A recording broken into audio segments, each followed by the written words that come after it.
Chapter 1. Introduction. Why China is a fascinating topic. Imagine a country that is older than almost any other civilization that still exists. A country that has experienced kingdoms, empires, dynasties, and revolutions for thousands of years. A country that has been isolated for large parts of history, and yet at the same time has always been a center of cultural and economic exchange.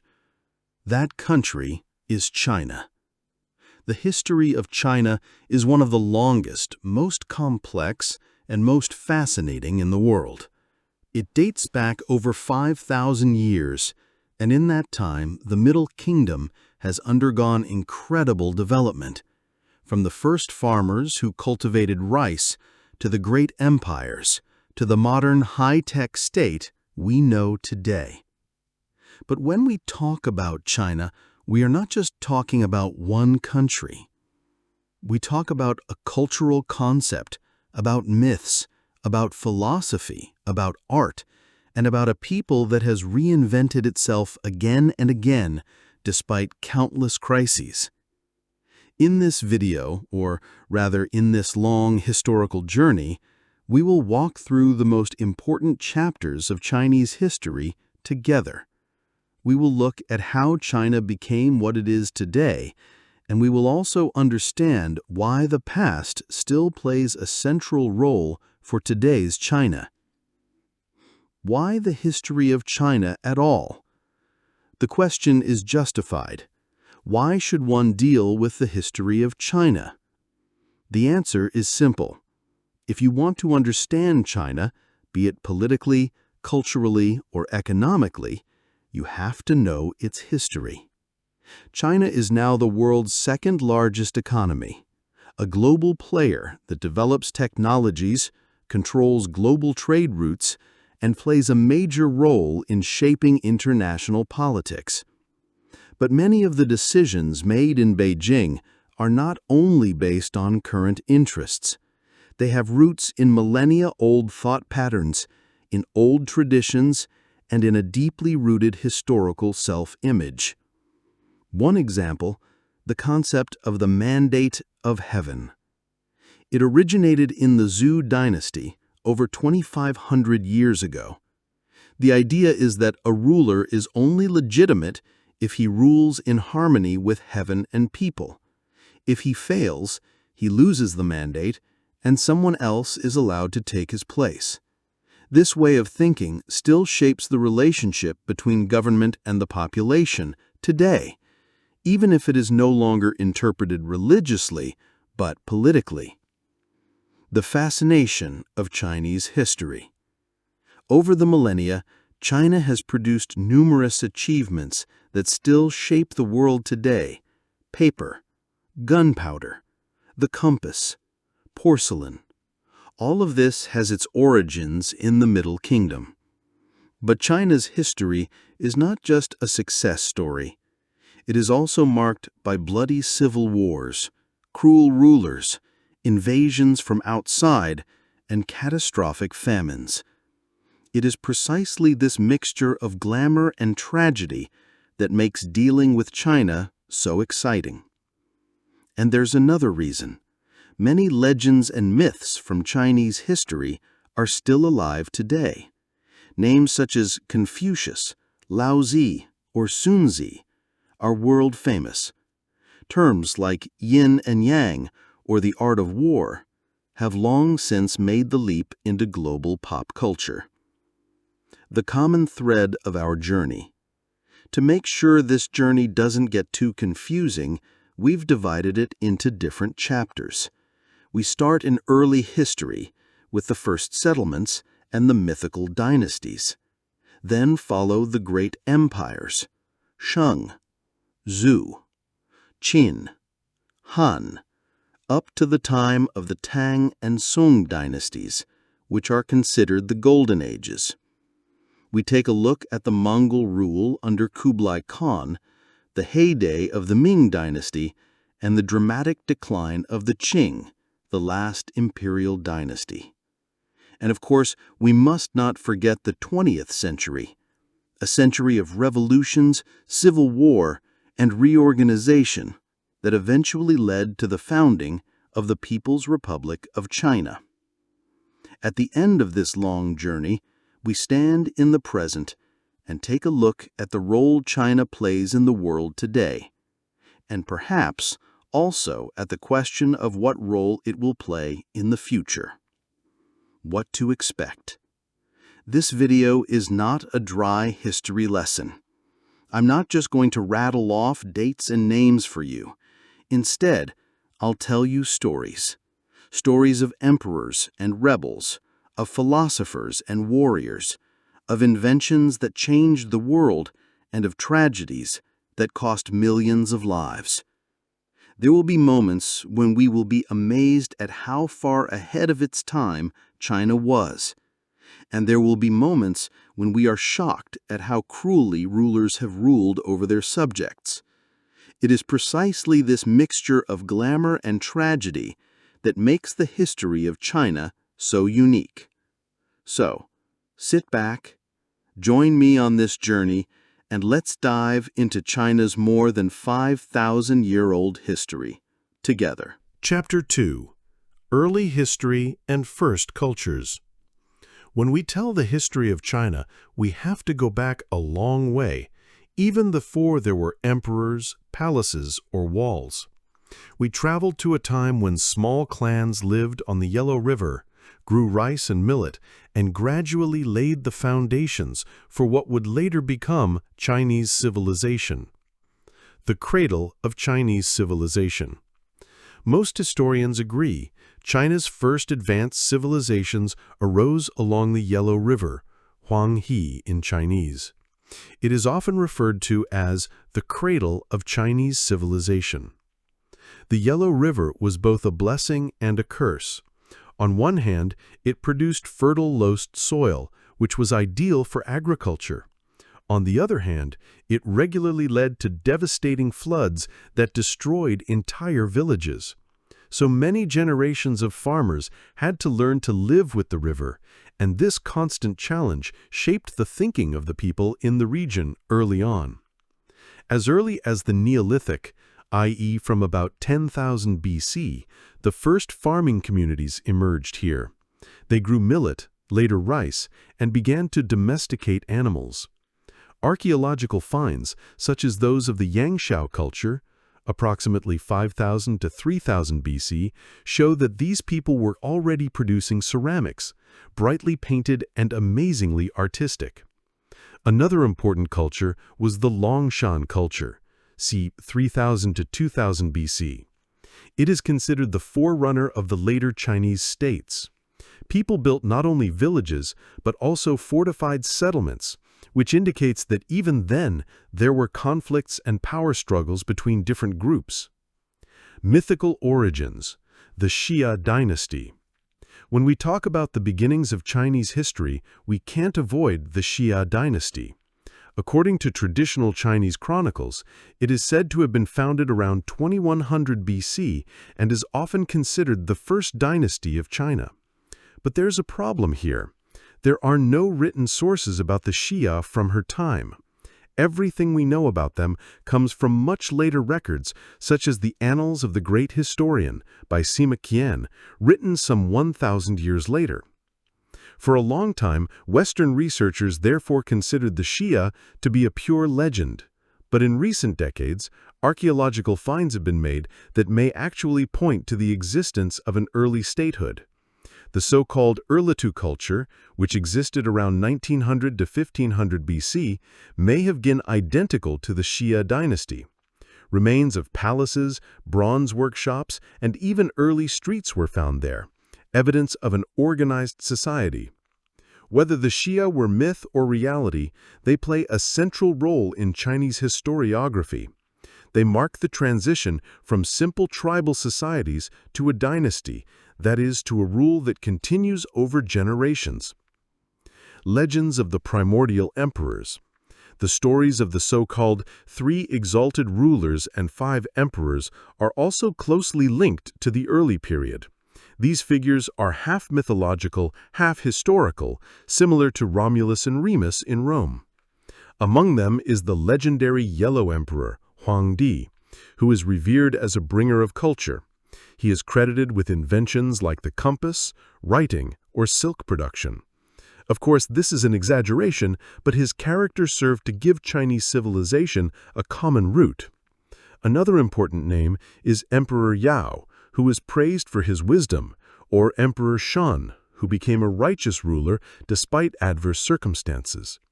These stories show how early the ideal image of the virtuous ruler emerged in China, a leitmotif that was to accompany Chinese politics for thousands of years.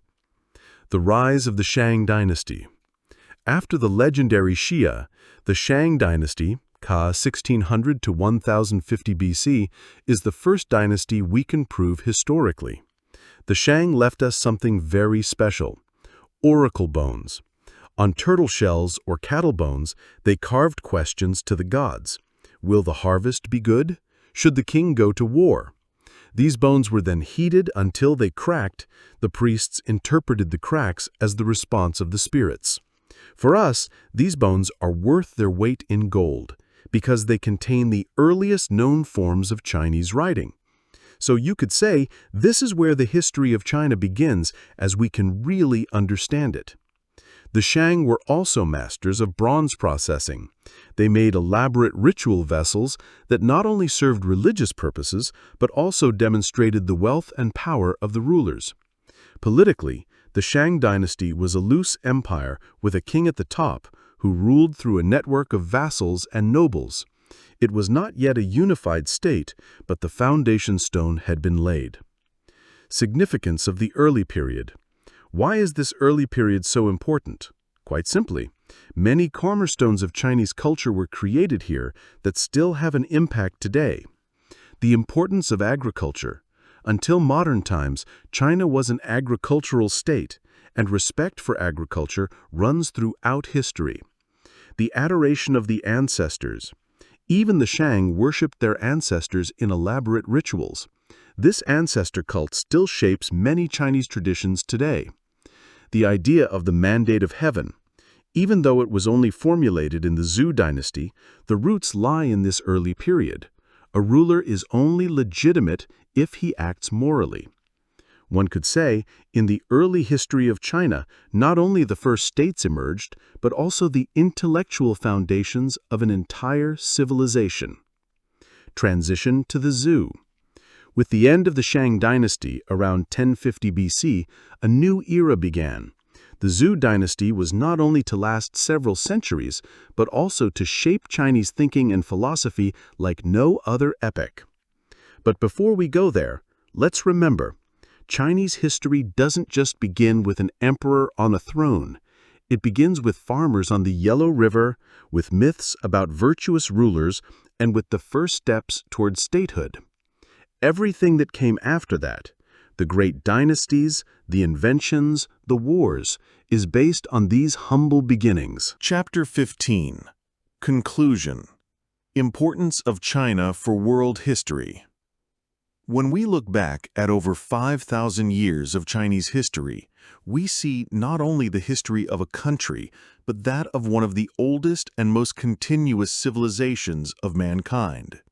From its mythical beginnings on the Yellow River to a modern high-tech superpower, China has undergone a development that is unique. Continuity and change. China is the country of continuities.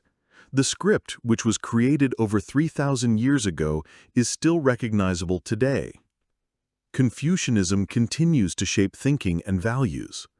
The ideal of the strong state and the idea of the mandate of heaven live on in a modern form. At the same time, China has always been a country of change. Dynasties rose and fell. Inventions changed the world. Ideologies brought revolutions. Impact on the world. China's importance for world history is enormous. Technology and science, paper, compass, gunpowder, letterpress, inventions that shaped the world originated in China. Trade. China has connected East and West via the Silk Road since ancient times. Silk, Porcelain and tea became global goods. Culture. Philosophers like Confucius or strategists like Sun Tzu continue to influence thinking, politics, and economics to this day. Without China, world history would be completely different. Modern China as a legacy of its history. China's past lives on in the present. The pursuit of unity and stability reminiscent of the times of Qin and Han, pride in one's own culture, refers to the Tang and Song. The trauma of the century of humiliation in the 19th century continues to influence foreign policy today. China sees itself not only as a modern state, but as a continuation of an ancient civilization. A look into the future. The question remains, what role will China play in the future? Will it use its economic strength to shape a new world order? Will it be possible to resolve the internal contradictions between growth, freedom, and control? And how will the world react to China's rise, with cooperation or confrontation? One thing is certain. China will not be on the sidelines in the 21st century, but at the center of global developments. Closing remarks. From the first peasants on the Yellow River to the great empires, from the wars of the warring states to the reforms of the modern age, the history of China is a huge arc that continues to have an impact today. Anyone who wants to understand China, its actions, its ambitions, its dreams, must know this history, because China is not only a country of the present, but also a country of memory. Chapter 3. The Shang and Shou Dynasties. If we look at the first really tangible chapters of Chinese history, we inevitably come across two dynasties that are not only documented by archaeological finds, but also play a major role in the chronicles of later historians, the Shang and the Shou. The Shang dynasty, c. 1600 to 1050 BC. The Shang were the first ruling dynasty that is not only known to us from myths, but that we can prove archaeologically. Especially its capital Anyang in today's Hainan has become famous. Here you could find palace complexes, workshops, tombs, and above all, the famous oracle bones, which give us a direct insight into the thinking of the time. Politics and rule. The Shang did not have a centralized state as we know it today, but rather a network of cities and vassal lords. At the top was the king, who was not only secular ruler, but also the highest priest. His main task was to maintain the connection to the ancestors and to the gods, because only if the gods were merciful could the people survive. Religion and ancestor worship. The Shang believed in a world full of spirits, natural forces, and divine powers. The ancestor cult was particularly important. It was believed that the spirits of the deceased could actively intervene in the lives of the descendants. Therefore, sacrifices were made to them to make them well disposed. This ancestor cult is not an exotic remnant. It became the core of Chinese culture and still shapes many rituals today, such as the Qingming festival, when families visit the graves of their ancestors. Writing and culture. The oracle bones are perhaps the most important treasure of the Shang. On them we find the earliest forms of Chinese writing. Even though the characters were still simple and pictorial, the continuity is astonishing. Many of today's characters can be traced directly back to these early forms. Imagine this, a script that has been used and developed over more than 3,000 years. That is unique in world history. Bronze and crafts. Another trademark of the Shang was their bronze art. They made huge ritual vessels, artfully decorated with animal motifs such as dragons or mythical beasts. These vessels not only served religious purposes, but also a symbol of power and wealth. Those who owned many bronze casts showed that they had resources and craftsmen, in other words, authority. Transition to the Shou. Around 1050 BC, the Shang fell. Responsible for this was a people from the west, whom we know today as the Shou. The last Shang king was considered cruel and decadent. He wasted resources on huge palaces and is even said to have created a lake full of wine. In the chronicles, he is described as a tyrant who abused his power. Whether all this is true is unclear, but it fit into the picture that the Shou later painted of him. The Shou took advantage of this weakness and defeated the Shang in the famous Battle of Muye. This marked the beginning of a new era that was to last almost 800 years. The Shou dynasty, c. 1046 to 256 BC. The Shou are one of the most influential dynasties in Chinese history, not necessarily because they were so strong militarily or economically, but because they laid the foundations of Chinese thought philosophically and culturally. The mandate of heaven. The Shou were faced with a problem. They had overthrown the Shang, but how were they supposed to legitimize their rule?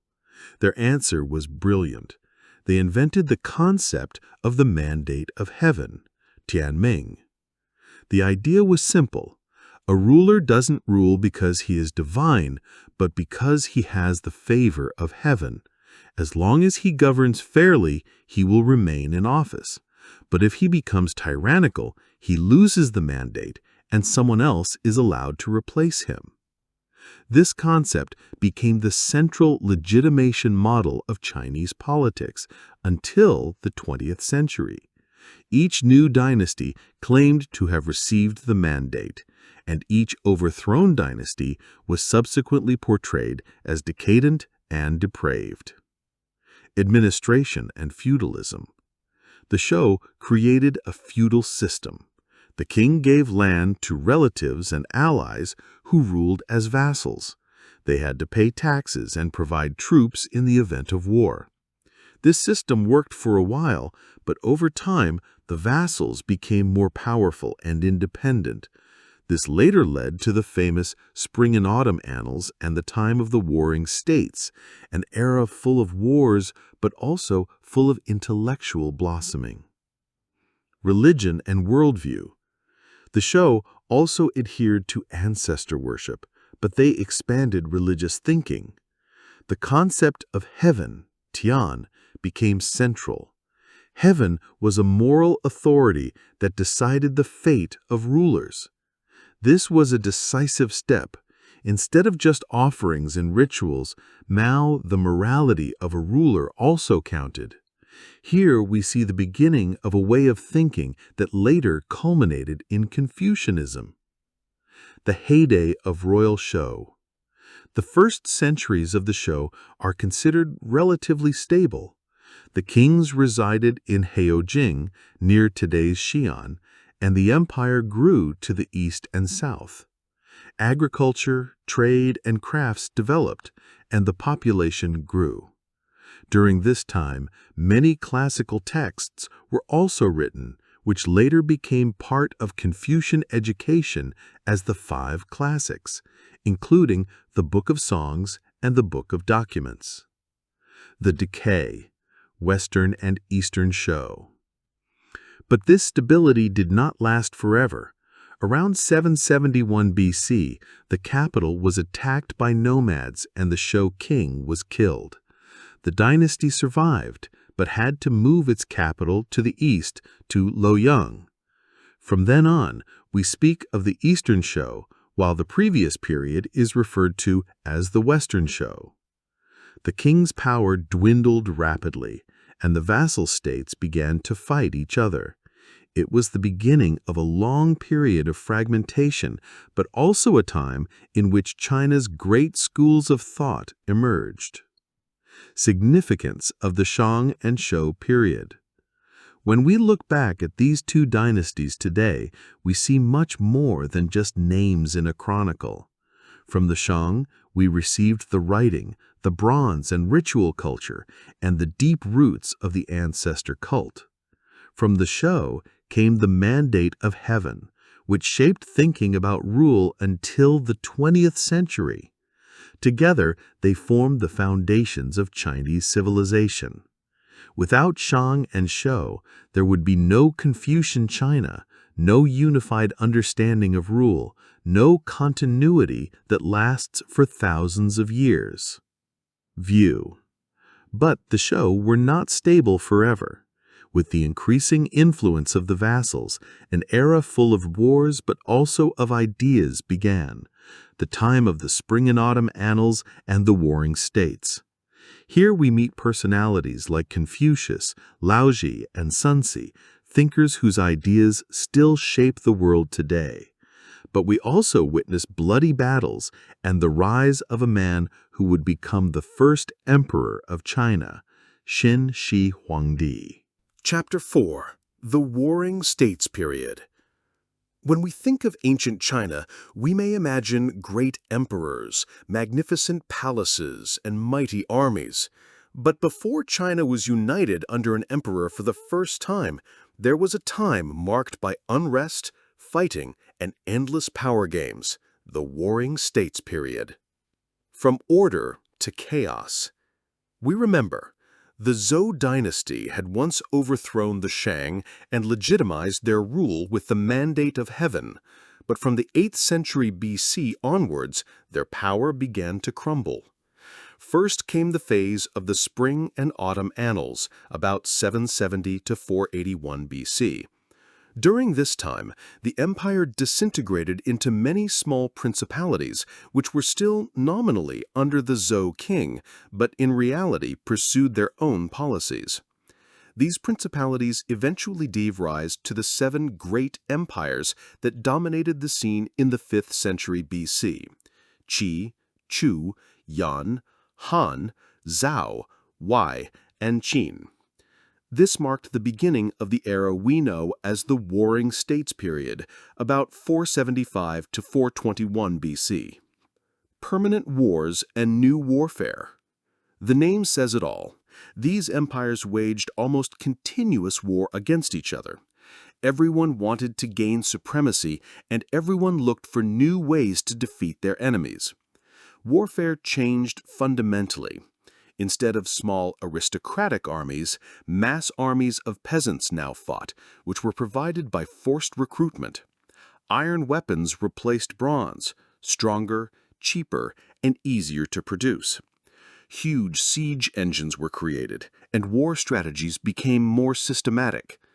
This development led not only to brutal battles, but also to increasing bureaucratization. Anyone who wanted to feed and organize an army of millions needed administration, taxes, and an effective legal system. The 100 schools of philosophy. But the Warring States period was not only an age of war, but also an age of spirit. Precisely because the world was so chaotic, many were looking for answers. How should one govern? How should one live? During this time, the famous 100 schools of philosophy were created. Confucianism. First and foremost was Confucius, 551 to 479 BC, whose teachings were to shape an entire culture. He taught that harmony could only come about through morality, education, and respect.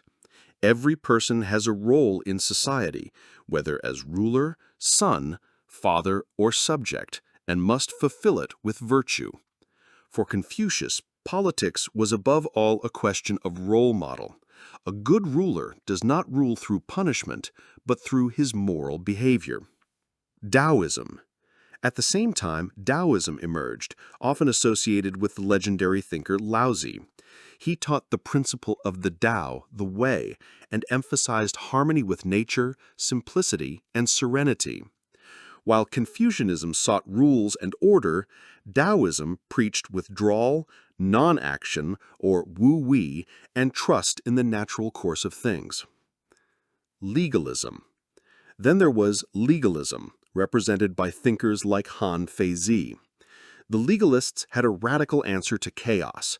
Only strict laws, Harsh punishments and absolute control could create order. They distrusted morality. In their opinion, people only follow rules when they are forced to do so. And finally, we must not forget Sun Tzu, who probably lived around the 5th century BC and wrote the famous work, The Art of War. It contains strategies that are still taught in military academies today, but are also applied in business and politics. The role of diplomacy. In addition to wars, diplomacy also played a major role.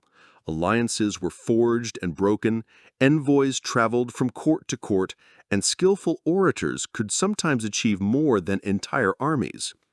It was a time in which the old aristocratic system dissolved and a new type of ruler emerged, pragmatic, power-conscious, often unscrupulous. The rise of the Qin Empire. Of all the empires, it was the Western Empire of Qin that prevailed in the end. The Qin were on the edge of the old Zhou world and were long considered somewhat barbaric, but that is exactly what made them strong.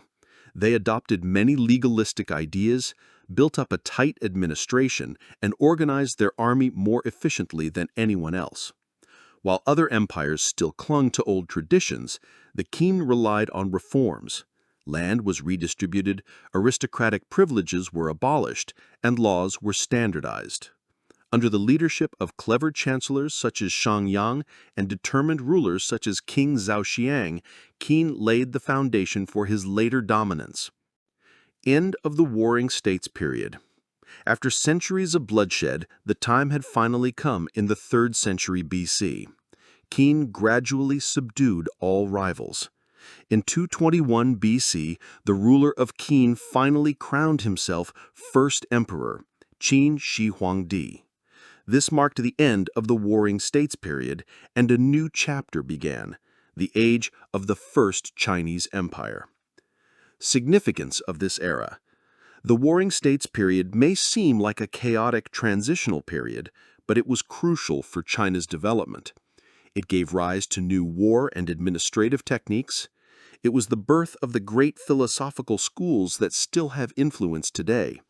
It led to the rise of the Qin Empire, which created the unity of China, a goal that is still deeply anchored in China's self-image. One could say that without the chaos of the Warring States, there would never have been the order of the empire. Chapter 5. The Qin Dynasty. In 221 BC, the time had come. After centuries of wars, intrigues, and power struggles, the Qin had defeated all other empires. For the first time in history, China was united under a central rule. And at the top was a man who is still legendary today, Qin Shi Huangdi, the first emperor of Qin. The first emperor, Qin Shi Huangdi. Qin Shi Huangdi, born Yingzheng, was a man full of ambitions. He ascended the throne of the state of Qin at the age of only 13 and led his empire to absolute dominance within a few decades. After defeating all rivals in 221 BC, he took the title Huangdi, a word made up of Huang, exalted ruler, and Di, divine emperor. In doing so, he made it clear that he did not want to be just king among many, but the emperor of a new, united empire. Centralization and reforms. Although the Qin dynasty lasted only 15 years, 221 to 206 BC, in this short time it laid the foundations for the Chinese Empire, which would last for over 2,000 years. Administration. Qin Shi Huangdi finally abolished the old feudal system of the Zhou. Instead of ceding land to nobles, he appointed officials who were appointed directly by the emperor. The country was divided into commanderies and circles, a system that has been preserved in China for centuries with small adjustments. Law and order. The Qin were strongly oriented towards legalism. Strict laws, harsh punishments, and absolute control were supposed to ensure order. For us, this seems cruel. Even small offenses could be punished with draconian punishments. But from the emperor's point of view, it was the only way to hold such a vast empire together. Unifications. In order to create unity, the emperor standardized almost everything. Characters were standardized so that people from different regions could communicate with each other.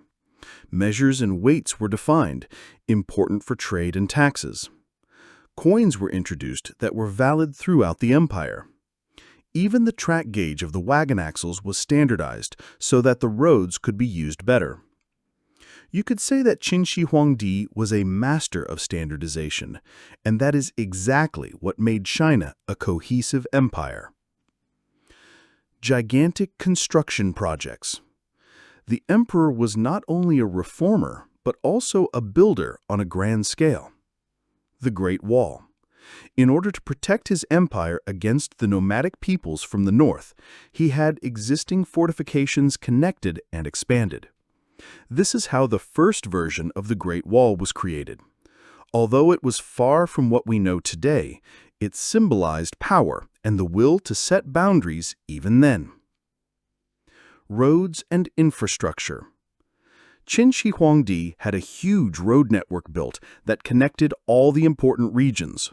Roads were important not only for trade, but above all for the rapid transport of troops, a means of nipping uprisings in the bud. His mausoleum and the terracotta army. Perhaps the most famous project was his own tomb, the gigantic mausoleum near Xi'an.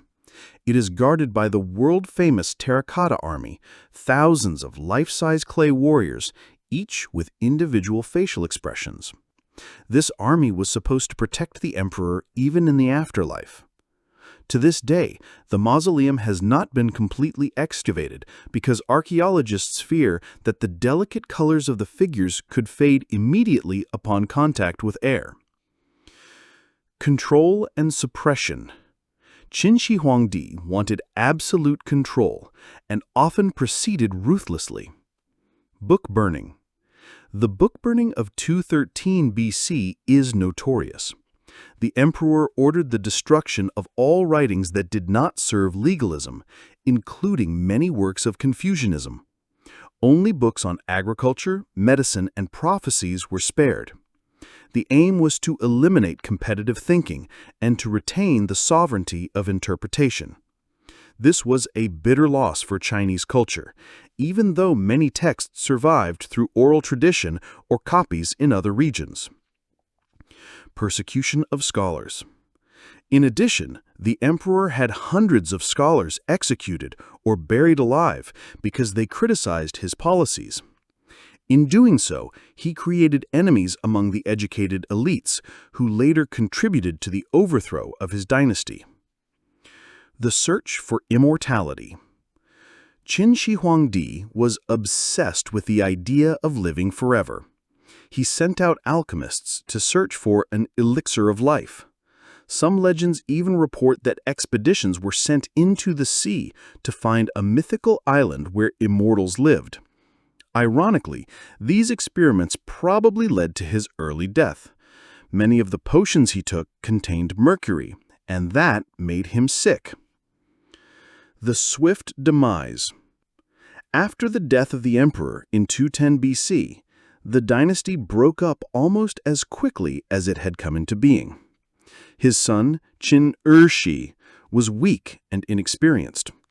Corruption spread, uprisings broke out, and just a few years later, rebels overthrew the Qin. In 206 BC, Liu Bang, a simple man, eventually took power and founded the Han dynasty, the first great and long-lived dynasty of unified China. Importance of the Qin dynasty. Even though the Qin dynasty lasted only 15 years, its influence was enormous. Many institutions created by Qin Shi Huangdi shaped China over thousands of years. The centralized management system, uniform font and dimensions, the ideal of a strong emperor at the top. At the same time, however, their rapid demise also showed the limits of terror and oppression. Without the support of the population and the elites, even the most powerful ruler could not rule permanently. Chapter 6: The Han Dynasty. After the rapid rise and fall of the Qin dynasty, a new power appeared on the scene, the Han Dynasty. It was to rule for almost 4 centuries, from 206 BC to 220 AD, and is considered one of the most formative periods in Chinese history. The rise, from rebel to emperor. In the chaos after the fall of the Qin, many rebels rose up. One of them was Liu Bang, originally a minor official and by no means of aristocratic origin. With skill, charisma, and a dose of luck, he prevailed against his rivals, including the notorious warlord Shang Yu, and founded the Han Dynasty in 206 BC. Liu Bang ascended the throne as Emperor Gaozu. His rise from humble circumstances was unusual for those times, and he saw himself as an emperor who had not forgotten the common people. Early phase: consolidation of the empire. After the brutal Qin regime, Gaozu took a clever approach. He relaxed the draconian laws, lowered taxes, and gave people a piece of freedom. At the same time, however, he retained the Qin's administrative system, the counties and commanderies, because it had proven to be efficient. The result was a mixture: central state control combined with pragmatic leniency. It is precisely this balance that made the Han Dynasty so successful. Society and everyday life. The Han period was characterized by strong population growth. Estimates put the number at over 60 million people, a huge number for antiquity. Peasants. The majority were farmers. They worked the land, paid taxes in the form of grain, and provided soldiers in event of war. The state was dependent on them, and good harvests meant stability. Dealer. Interestingly, traders in the Han period had an ambivalent image. Although they were important for prosperity, they were often viewed with suspicion. Greed for money was considered too inappropriate to the values of work and morality. Civil servant. The real elite was formed by the civil servants. They were the bearers of the administration and were increasingly selected according to education and performance, not just by birth. This is where the famous examination system began, which later formed the backbone of the Chinese state for centuries. Confucianism as a state ideology. A decisive step of the Han was the introduction of Confucianism as the official guiding ideology. Emperor Wu, ruled from 141 to 87 BC, one of the most important Han rulers, made Confucianism the basis of the state. Scholars like Dongzhong Shu developed a system that combined morality, politics, and cosmology. From now on, a good civil servant was not only competent but also virtuous. Education, classical texts, and moral duties were in the focus. This created a tradition that lasted into the 20th century, the ideal of the learned civil servant. Expansion and foreign policy. The Han were not only strong domestically but also externally active. Wars against the Xiongnu. In the north, the Xiongnu, a nomadic equestrian people, threatened the borders. Emperor Wu waged long wars against them, expanded fortifications, and strengthened the military presence. The Great Wall was also expanded during this time. Expansion to the west. Under Emperor Wu, the famous Silk Road also began. Envoys like Zhang Ten traveled far west and opened trade routes to Central Asia. Not only silk and goods reached China via these routes, but also ideas, technologies, and even religions. Influence in Korea and Vietnam. The Han also extended their influence to the south and east, conquering parts of present-day Vietnam and Korea and making them vassal states. Science and culture. The Han period was a heyday of science and technology. Paper was invented, improved by Cai Lun around 105 AD. This material was intended to revolutionize communication and is still one of the most important media of mankind today. Astronomy flourished, star maps were created, and calendars were developed. Medicine made progress, for example with systematic descriptions of diseases and healing methods. Historiography began on a grand scale, led by Sima Qian, who wrote the Historical Records, a monumental account of Chinese history up to his time. Everyday life and culture. The Han society was deeply imbued with rituals, music, and festivals. Ancestor worship remained central. Families held ceremonies for their ancestors. Art continued to develop, funerary art, fine ceramics and painting. Literature. In addition to the Confucian classics, poems, philosophical writings, and historical works were created. The role of women is also interesting.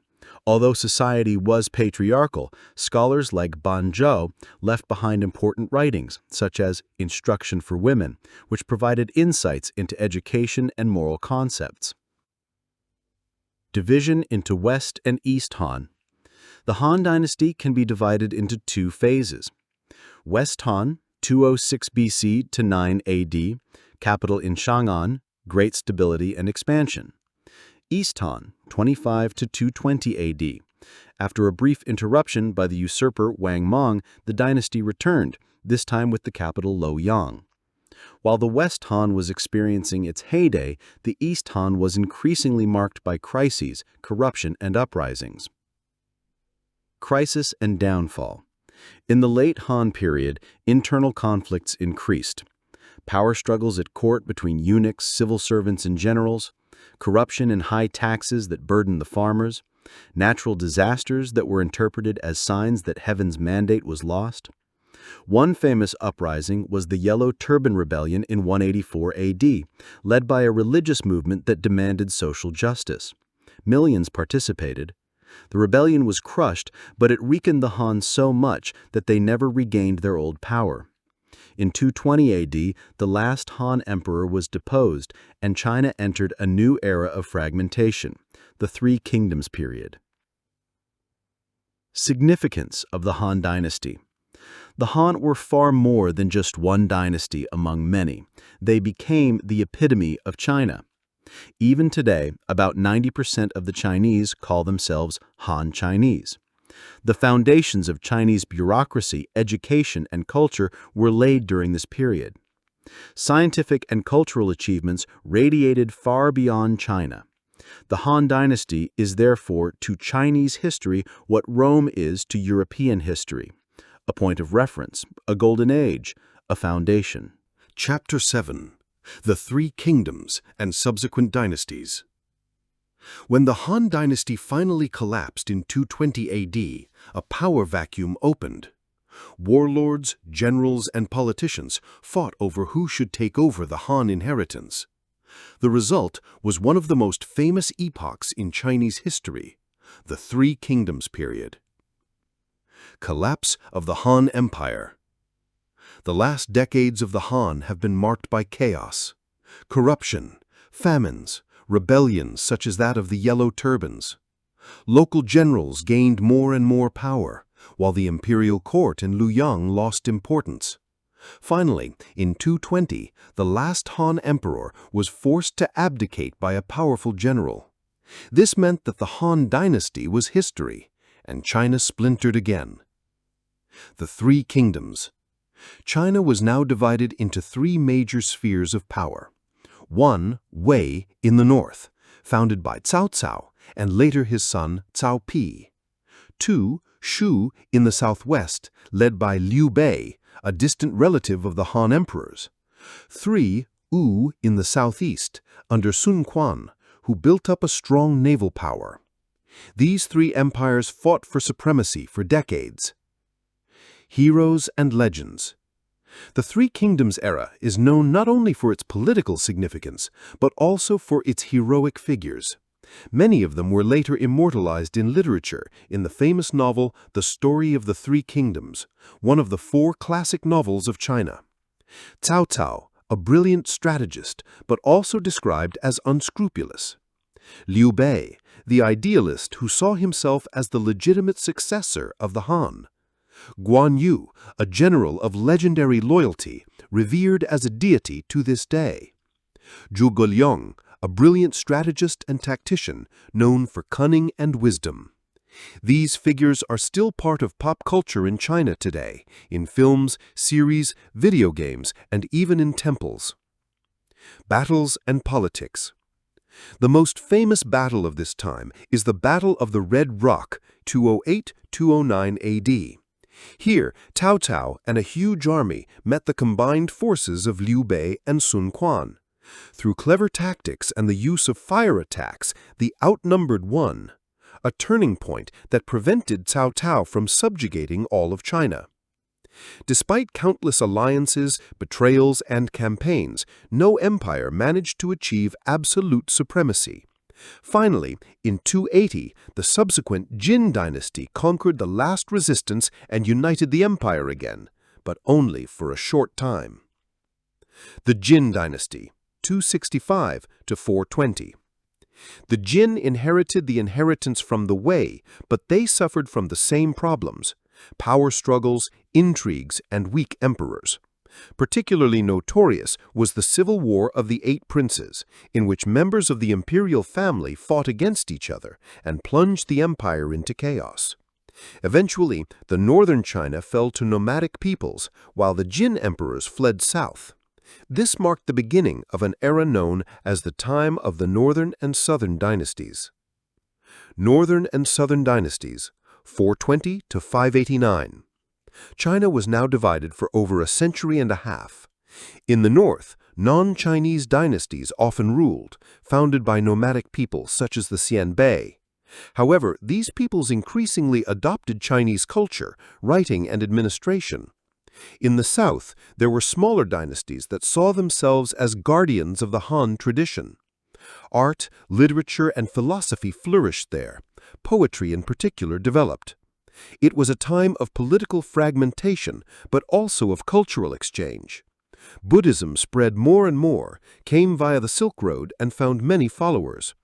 Temples, monasteries, and new art forms emerged. Everyday life and society in fragmentation.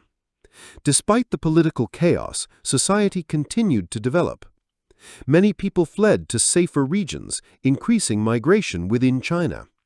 Cultural exchange with Central Asia brought new ideas and techniques.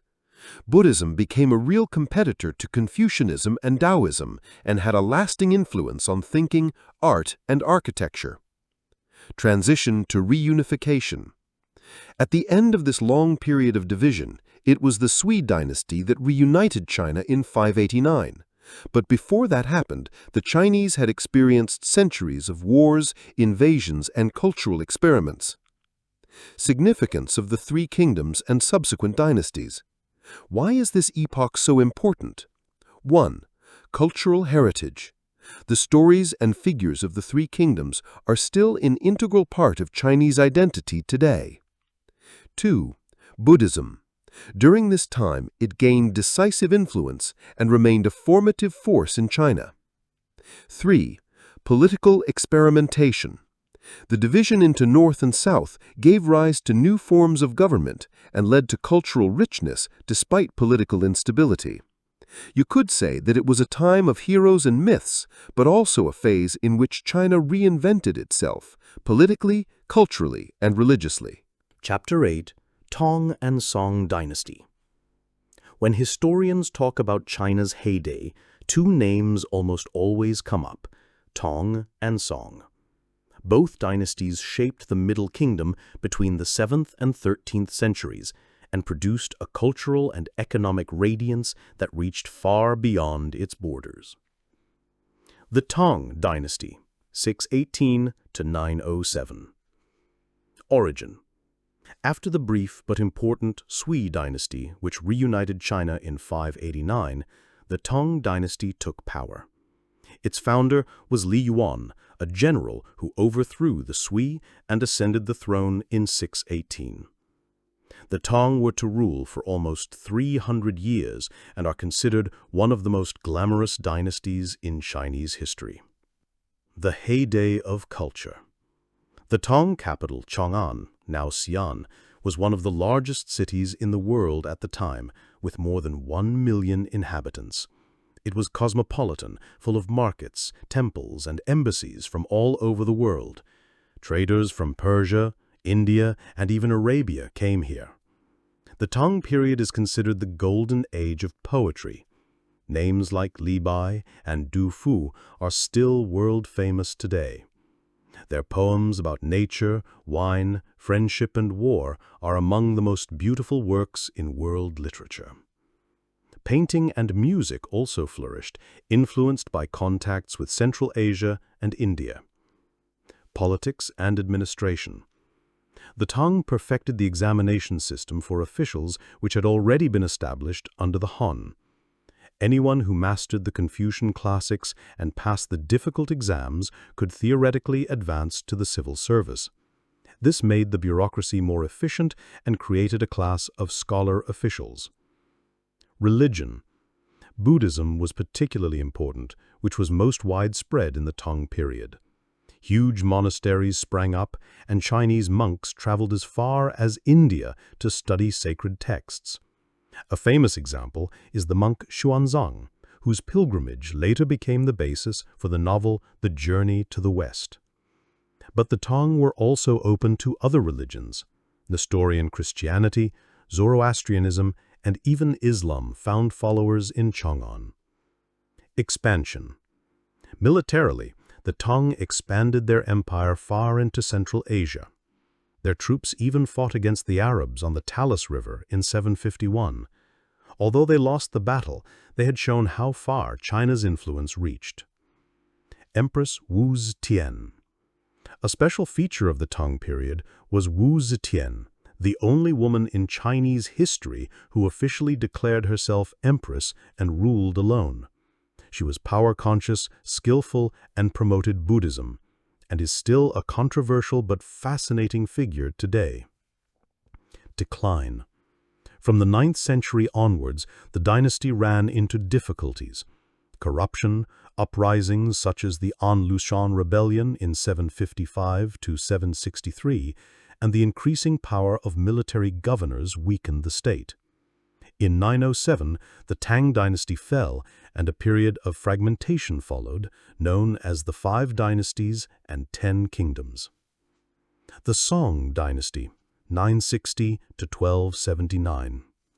Reunification. After half a century of disorder, General Zhao Kuangyan managed to take power and found the Song dynasty in 960. He relied on stability, centralization, and cultural promotion. Society and the civil service state. Under the Song, the examination system reached its full bloom. Education became the key to social advancement. Entire families invested in their sons' education, hoping that one of them would pass the exams and become a civil servant. This created a society in which education and knowledge played even a greater role than military power. Economy and innovation. The Song period was an epoch of economic revolution. Rice cultivation has been greatly increased by new varieties and irrigation techniques. In particular, the champa rice from Vietnam made it possible to harvest several times a year. The cities grew rapidly, markets, shops, and tea houses shaped urban life. Traders from Persia, India, and even Arabia came here. The Song period was also a pioneer of technology. They developed letterpress printing with movable type long before Gutenberg revolutionized printing in Europe. Gunpowder was used militarily, initially in fire arrows and bombs. The compass was used for seafaring, which facilitated trade by sea. Culture and art. The Song were masters of landscape painting. Artists like Fan Quan created huge paintings of mountains and rivers that not only depicted nature, but also carried a philosophical message, the smallness of man in the face of the world. Philosophy also flourished. Neo-Confucianism emerged, which combined elements of Confucianism, Taoism, and Buddhism.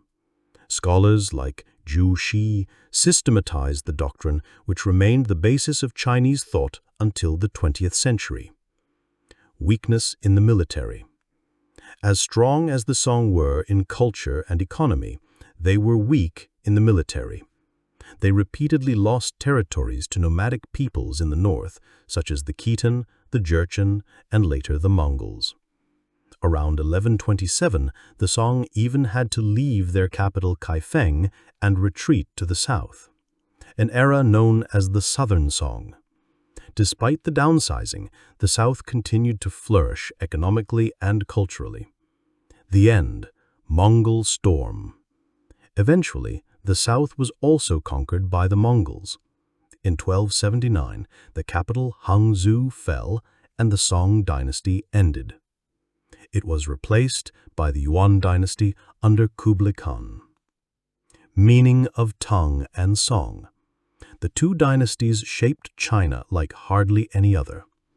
Tang, openness, cosmopolitanism, cultural blossoming, radiance as far into Central Asia. Song, economic and technological revolution, beginning of an almost modern society with a strong education and trade system. Together, they stand for two golden ages that are still viewed with pride in China today. Chapter 9. Mongol Rule and Yuan Dynasty. When we think of the Mongols, many immediately have images of horsemen conquering entire continents with bows and arrows in their heads. And indeed, in the 13th century, they created the largest contiguous empire in world history, an empire that stretched from Europe to Korea, and China was in the middle of it. The conquest of China. In the early 13th century, Genghis Khan led his Mongols to a series of conquests that shook the world. After his death in 1217, his successors continued to expand. His grandson Kublai Khan eventually focused on China. After decades of fighting, the Mongols also conquered the south in 1279 and ended the Song dynasty. This meant that China was completely dominated by a foreign power for the first time in its history. The founding of the Yuan dynasty. In 1271, Kublai Khan declared the founding of the Yuan dynasty and made Beijing, then called Dadu, its capital. China was thus part of the vast Mongol Empire, albeit with a certain independence. Kublai presented himself as a Chinese emperor, but retained many Mongolian traditions. Society under Mongol rule. The Yuan dynasty brought profound changes to Chinese society. Social hierarchy. The Mongols introduced a strict hierarchy. 1. Mongols were at the top. 2. Central Asians and Muslims formed the second layer. 3.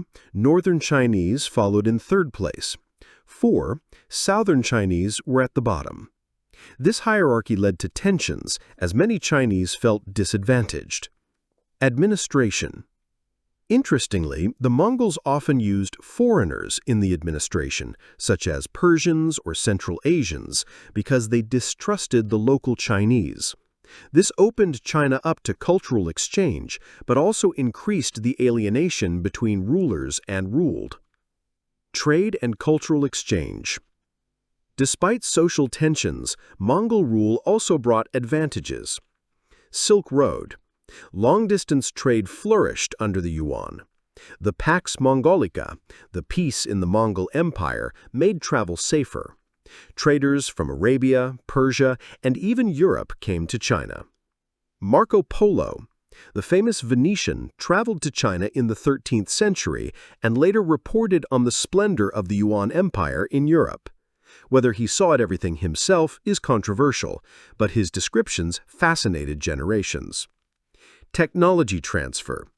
Ideas, knowledge, and inventions went both ways. Paper and gunpowder became better known in the West, while China absorbed influences from Persia and the Middle East. Religion and culture. The Yuan were relatively tolerant to religions. Buddhism remained important, but Islam, Christianity, and other faiths could also exist. Kublai Khan himself showed interest in different religions and surrounded himself with scholars from all over the world. Art continued to develop, often with strong influences from Central Asia. Theater in particular flourished. The famous Chinese Zaju drama was written during this time. Problems and crises. Despite the flourishing of trade, the Yuan dynasty also had to contend with serious problems. High taxes burdened the peasants, while the Mongolian upper class lived lavishly. Natural disasters such as floods and famines exacerbated the situation.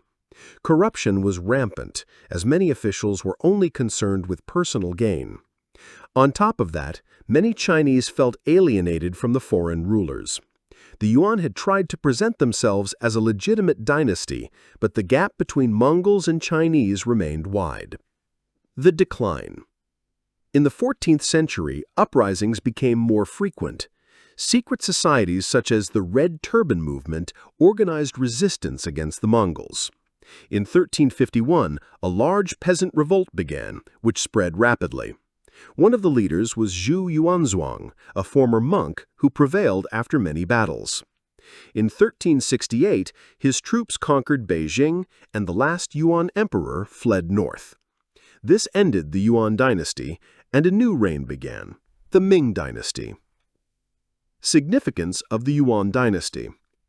Mongol rule was a time of foreign rule for China, but also an era of exchange and globalization avant la lettre. It opened China up to the world. It promoted trade, exchange, and culture. At the same time, it showed the limits of foreign rule in a country that was proud of its own long tradition. You could say that the Yuan dynasty was a short but intense moment in which China became part of a world empire before it went its own way again. Chapter 10. The Ming Dynasty. When the Yuan dynasty of the Mongols was overthrown in 1368, a new power took over, the Ming dynasty. Its founder was a man from the simplest of circumstances, and under his rule an era began that both internally consolidated China and made it appear in a new strength externally. The rise, from monk to emperor. The man who founded the Ming dynasty was called Zhu Yuanzhang. He came from a poor farming family, lost his parents at an early age, and lived for a time as a monk. But in times of famine and uprising, he joined the Red Turbans, a rebellious secret society. Through military skill and clever alliances, Zhu rose in the ranks of the rebels. Finally, he led the decisive attacks against the Yuan and proclaimed himself emperor in 1368. Under the name Hongwu, he founded the Ming dynasty. His rise is one of the great success stories in Chinese history, from poor farmer's son to ruler of a huge empire. Politics and administration. Emperor Hongwu built a highly centralized empire. He strengthened the emperor's power and reduced the influence of the eunuchs and ministers, whom he distrusted. The country was once again divided into provinces, prefectures, and counties, a system that still shapes China's administrative structure today. He carried out land reforms to relieve the burden on farmers and lowered taxes. Later, however, the Ming emperors were increasingly dominated by eunuchs, who gained great influence at court, a recurring problem in Chinese history. Society and culture. The Ming period was marked by a return to traditional Chinese values. After the foreign rule of the Mongols, the Han culture was emphasized again. Confucianism once again became the guiding ideology. The examination system flourished. Anyone who wanted to become a civil servant had to master the Confucian classics. Society remained agrarian, but trade and crafts also developed strongly.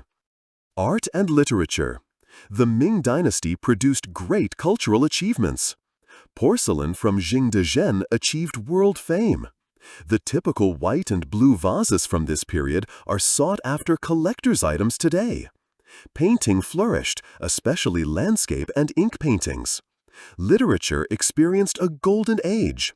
3 of China's 4 classic novels are from the Ming period: The Journey to the West, The Robbers of Liangshan, and The Story of the Three Kingdoms, in their familiar form.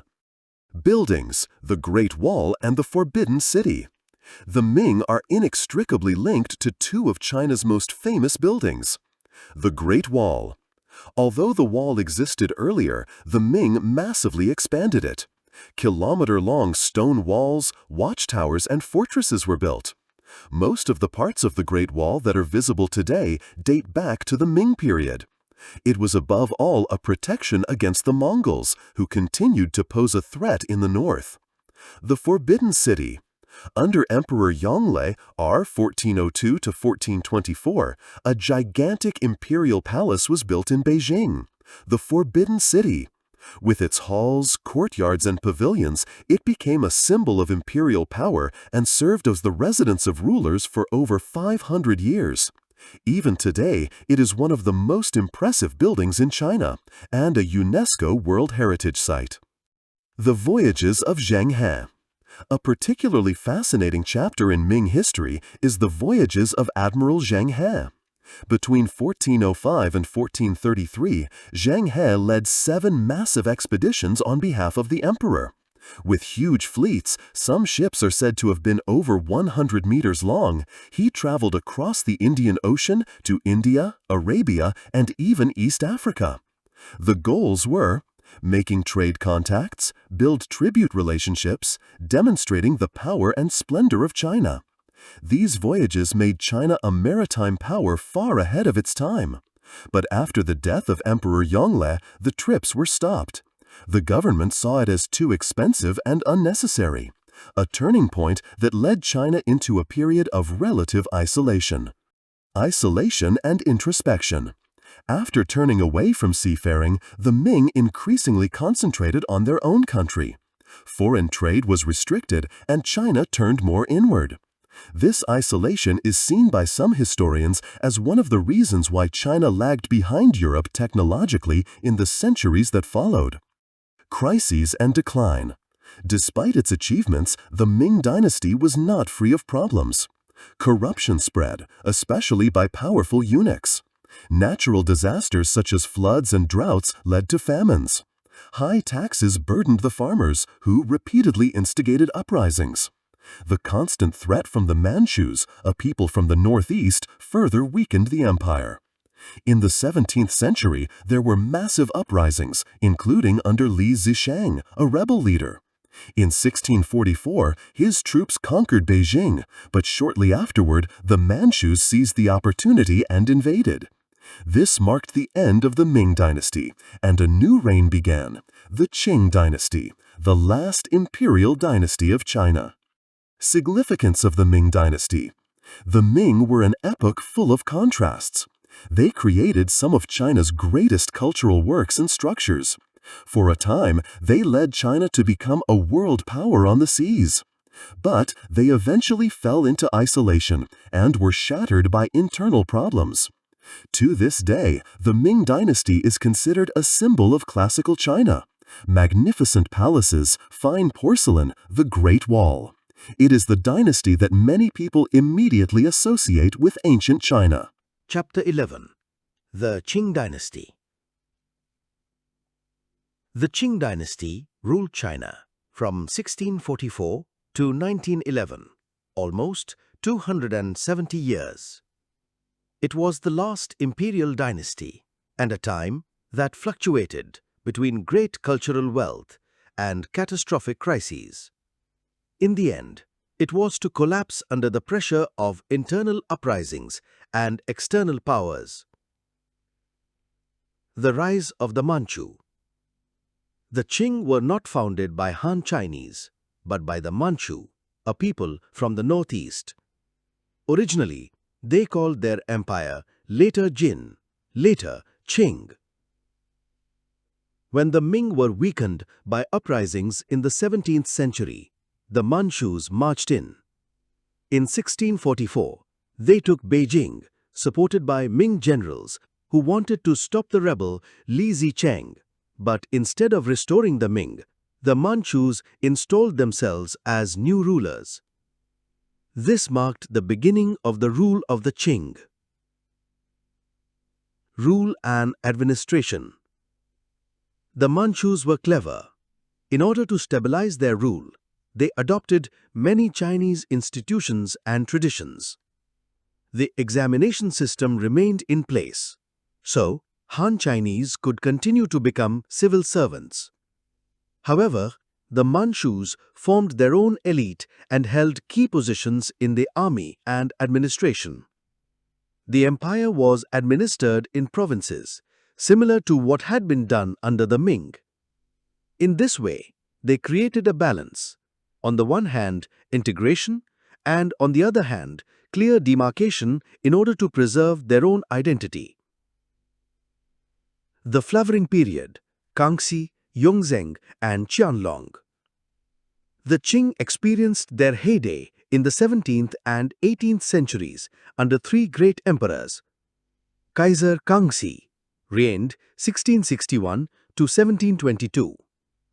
One of the longest reigning rulers in world history, consolidated the empire after the turmoil of the conquest, furthered designs, art, and literature, stabilized the borders, and led successful campaigns against nomads. Kaiser Yongzheng reigned 1722 to 1735. Strict but efficient ruler, reformed the tax system and strengthened the administration. Emperor Qianlong reigned 1735 to 1796. Under him, the empire reached its greatest extent, from Tibet to Xinjiang, from Mongolia to Vietnam. Court culture and art experienced a heyday. His palaces, libraries, and collections were legendary. But towards the end of his rule, corruption and waste increased.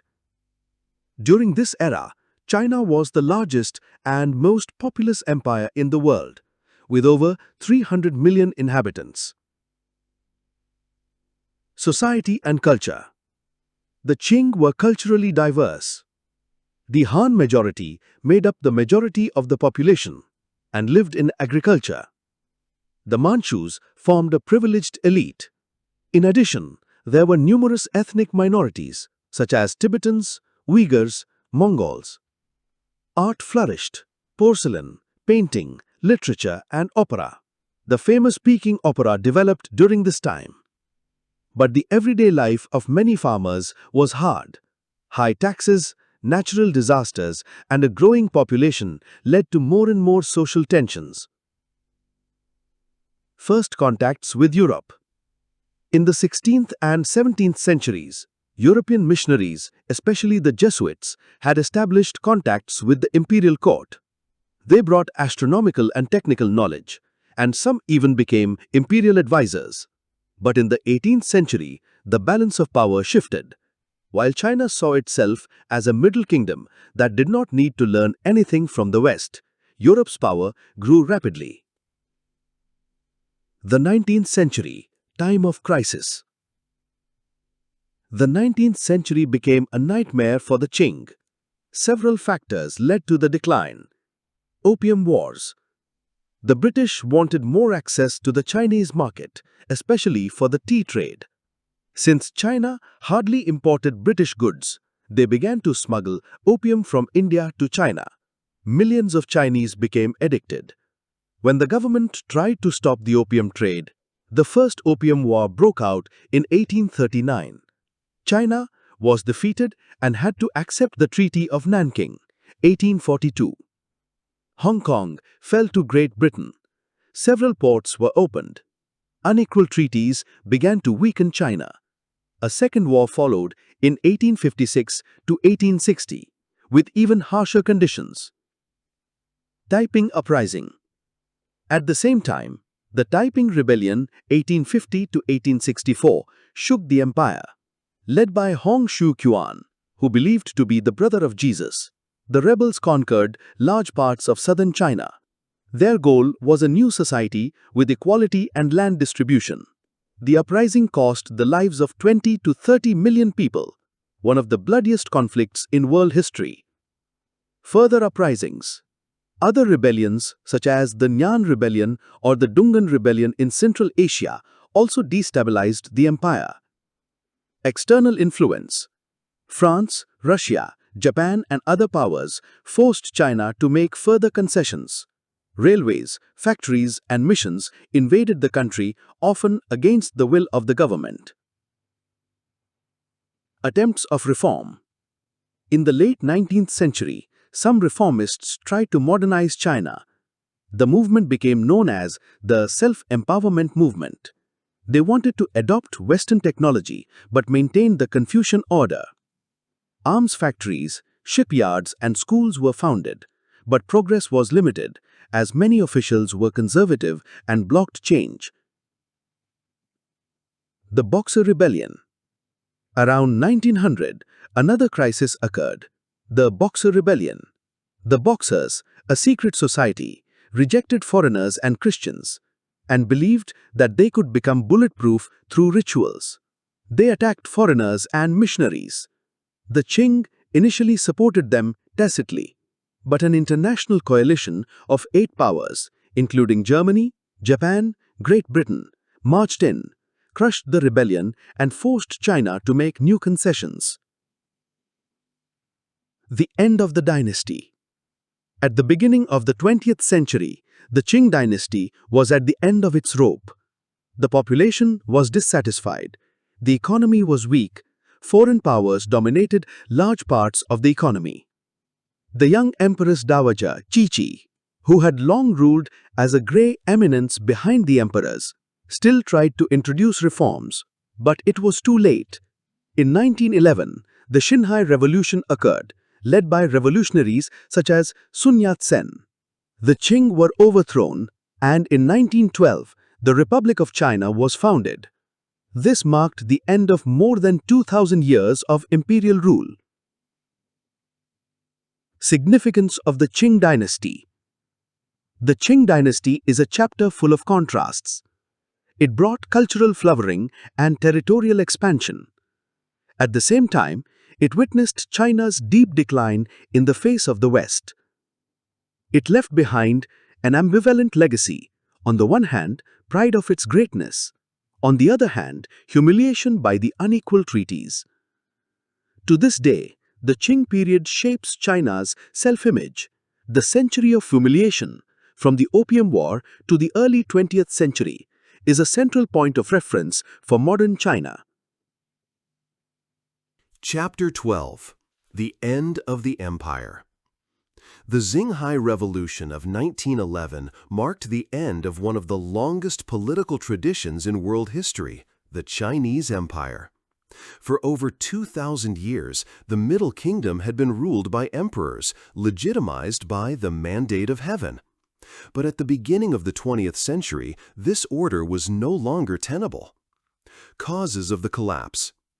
Several factors led to the end of the Qing and the empire. 1. Weak government. The late Qing emperors were powerless. In fact, the Empress Dowager Cixi often ruled, who skillfully intrigued but delayed modernization. 2. Foreign influence. After the Opium Wars, China had become dependent on Western powers and Japan through unequal treaties. Railways, ports, and entire cities were under foreign control. 3. Social tensions. High taxes, land scarcity, and poverty led to growing discontent among farmers. 4. Nationalism. More and more intellectuals wanted a modern, strong China based on the Western model. They rejected the foreign rule of the Manchu Qing and demanded a national renewal. The Xinhai Revolution, 1911. The trigger came rather by chance. On October 10, 1911, there was an uprising in Wuchang that was actually poorly prepared. But it quickly spread across the country. Provinces declared their independence from the Qing government. Army officers who were dissatisfied joined the rebels. The revolutionaries were led by Sun Yat-sen, a doctor and visionary who had long advocated a republic. He was abroad at the time, but his ideas had a great influence. The abdication of the last emperor. The king tried to put down the uprising, but it was too late. Even loyal generals realized that the old system could no longer be saved. Finally, Emperor Puyi, just 6 years old, officially announced his resignation in 1912. This ended the more than 2,000-year imperial rule in China. The founding of the Republic of China. On January 1, 1912, the Republic of China was proclaimed in Nanjing, with Sun Yat-sen as provisional president. Sun Yat-sen's vision was based on his famous three people's principles. 1. Nationalism, an independent, strong China. 2. Democracy, a modern state order. 3. People's welfare, social reforms and justice. But the reality looked more difficult. Sun soon handed over the presidency to General Yuan Shikai in the hopes of ensuring stability. From the Republic to the warlord era. However, Yuan Shikai ruled authoritarianly and even tried to proclaim himself emperor in 1915, a plan that failed and destroyed his credibility. After his death in 1916, the Republic fell into chaos. China fell into the so-called warlord era. Regional military leaders ruled individual provinces, while the central government in Beijing had hardly any power. This marked a new phase of fragmentation, similar to previous centuries, but this time in a world increasingly shaped by modern nation-states. Significance of the end of the empire. With the end of the Qing dynasty, not only one rule, but an entire world order ended. The mandate of heaven, which had determined the legitimacy of rulers for thousands of years, no longer played a role. China entered the age of modernity, marked by nationalism, revolution, and the struggle for a new order. At the same time, the century of upheavals began. Civil wars, foreign invasions, new ideologies. The old China was history, but the new China had yet to be born. Chapter 13. China in the 20th century. The 20th century was an era of profound crises and radical changes for China. Within a few decades, the country changed from an old empire to a republic to a communist state. It was a time of wars, famines, ideologies, and new beginnings, a century that still shapes China today.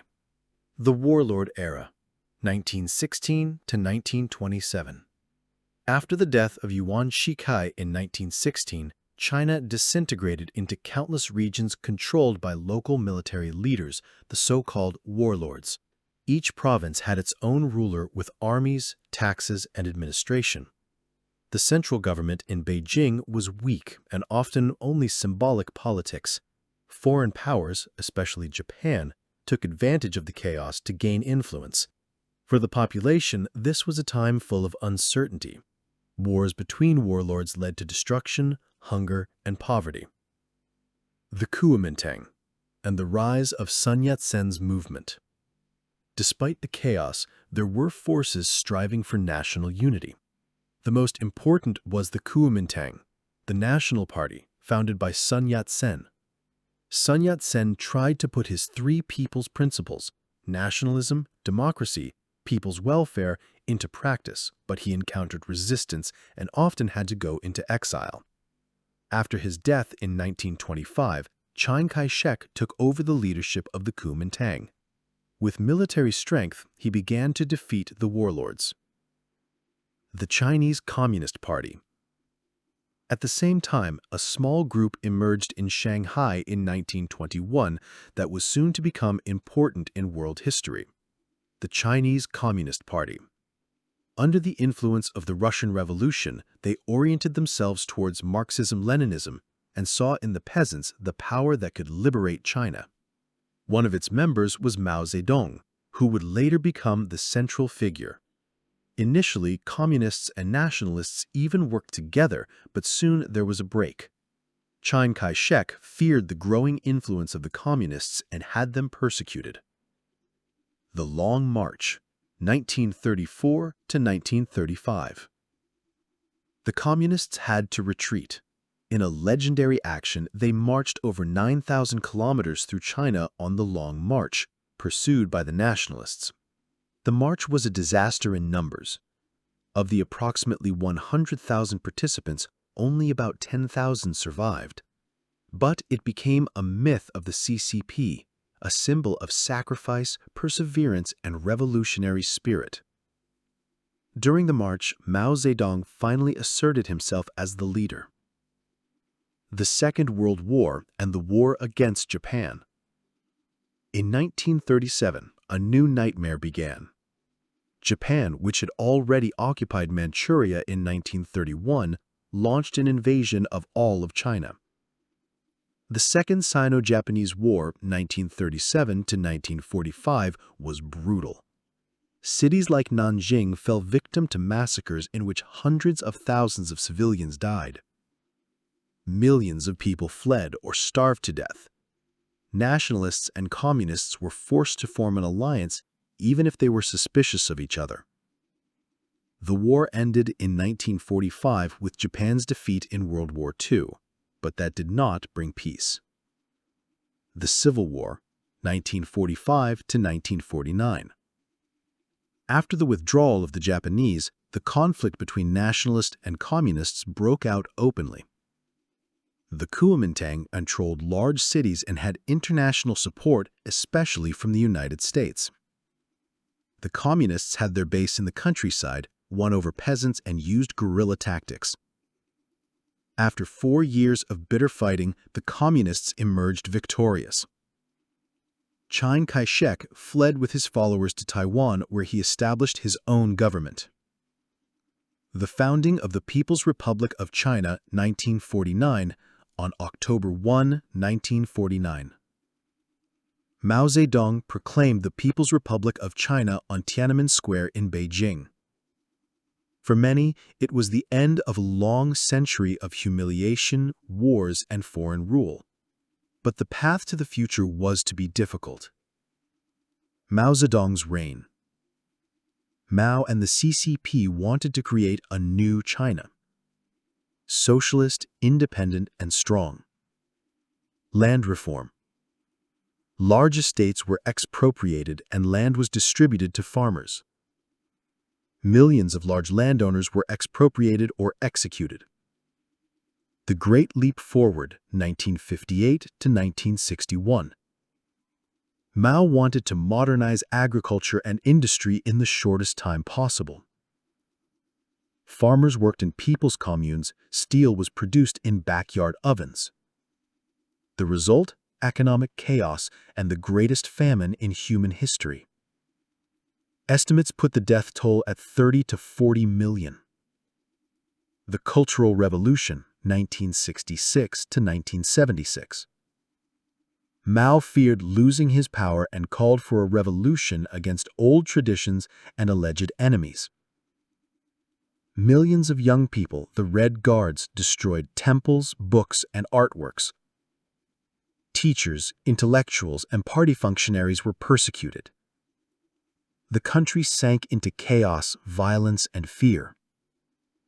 Mao remained the central figure until his death in 1976, but his policies left deep wounds. Significance of the 20th century for China. The 20th century was a time of extremes for China.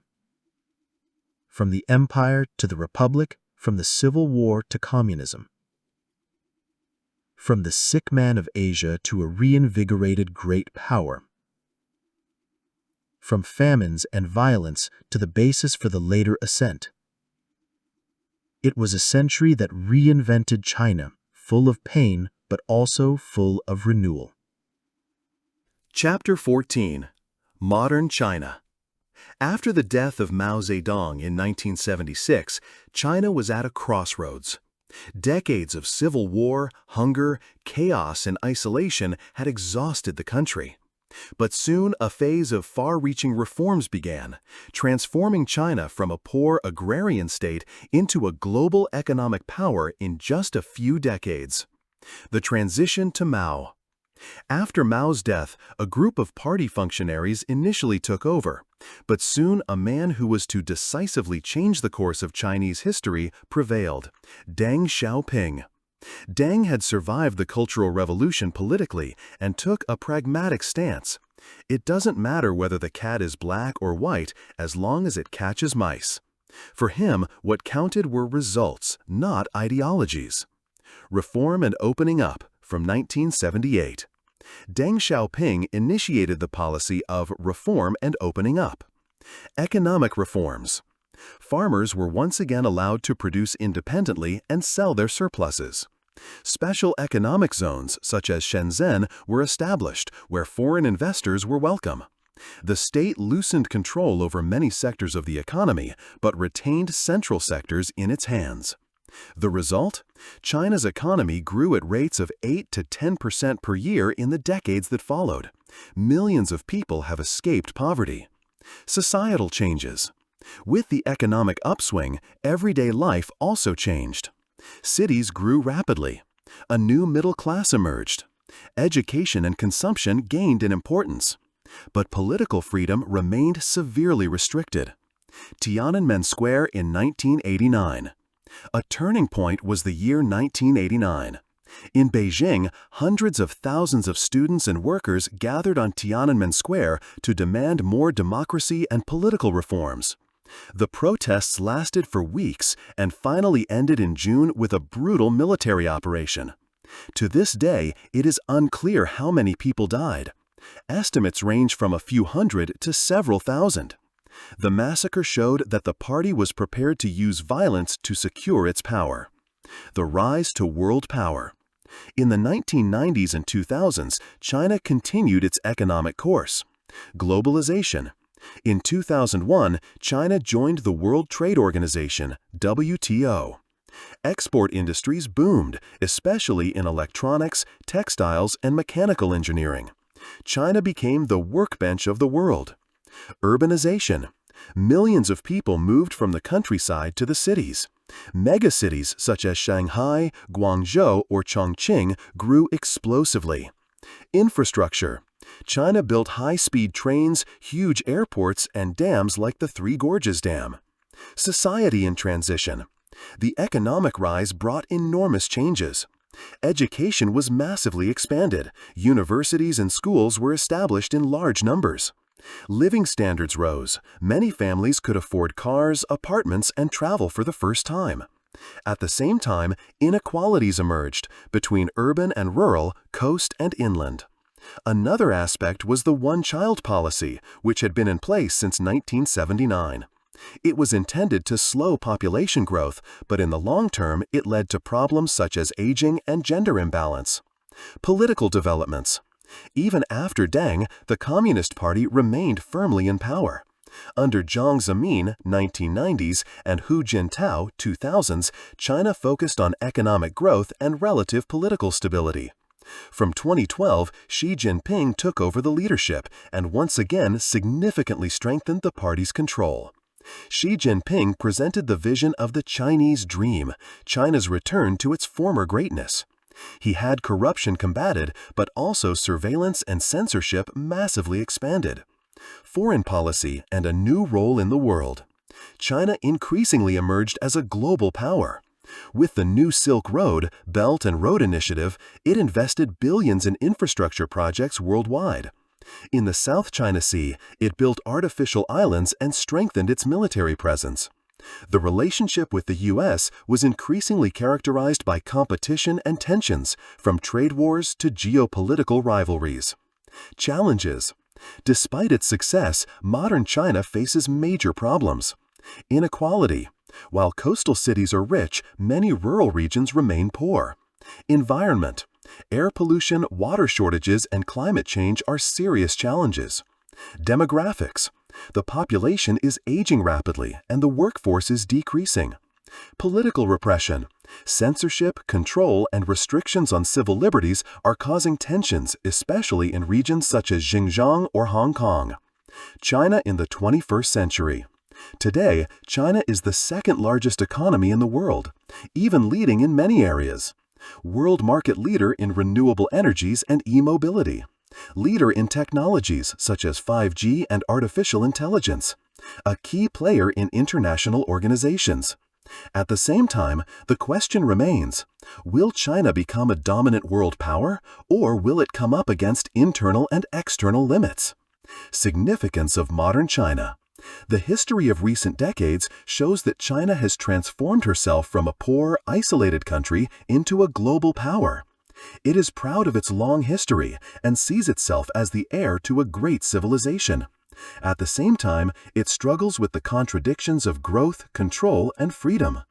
China is indispensable for the world today as a trading partner, competitor, and co-creator. Chapter 15. Conclusion. Importance of China for world history. When we look back at over 5,000 years of Chinese history, we see not only the history of a country, but that of one of the oldest and most continuous civilizations of mankind. From its mythical beginnings on the Yellow River to a modern high-tech superpower, China has undergone a development that is unique. Continuity and change. China is the country of continuities. The script, which was created over 3,000 years ago, is still recognizable today. Confucianism continues to shape thinking and values. The ideal of the strong state and the idea of the mandate of heaven live on in a modern form. At the same time, China has always been a country of change. Dynasties rose and fell. Inventions changed the world. Ideologies brought revolutions. Impact on the world. China's importance for world history is enormous.